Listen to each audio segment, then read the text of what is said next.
في هذه الليلة المباركة الطيبة، وهي ليلة الخميس. طبعا يومنا هذا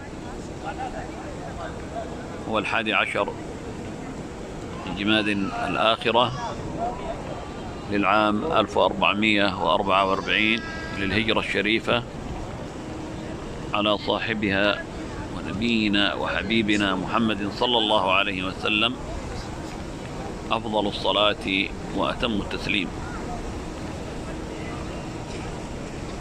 والذي يوافق الرابع من شهر ديسمبر، الرابع من شهر يناير 2023. هنا السحاب يغطي برج الساعة،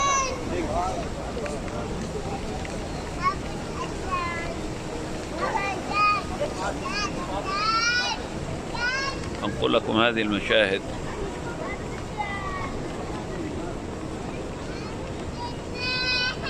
من رحاب مكة المكرمة ومن مهبط الوحي. لا إله إلا الله عدد خلقه ورضاء نفسه وزنة عرشه ومداد كلماته.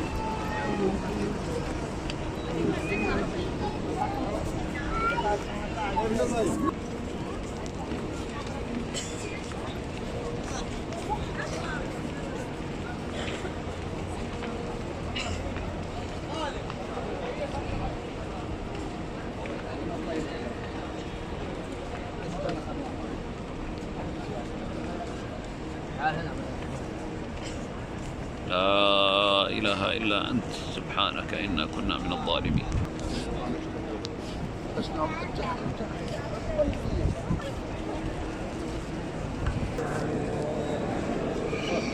صلى الله عليه وعلى آله وصحبه وسلم.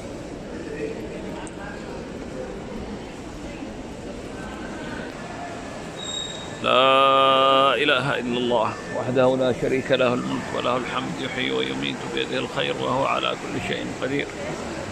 لا إله إلا الله ولا نعبد إلا إياه مخلصين له الدين حنفاء ولو كره الكافرون. نكتفي بهذا المشاهد، نكتفي بهذه المشاهد.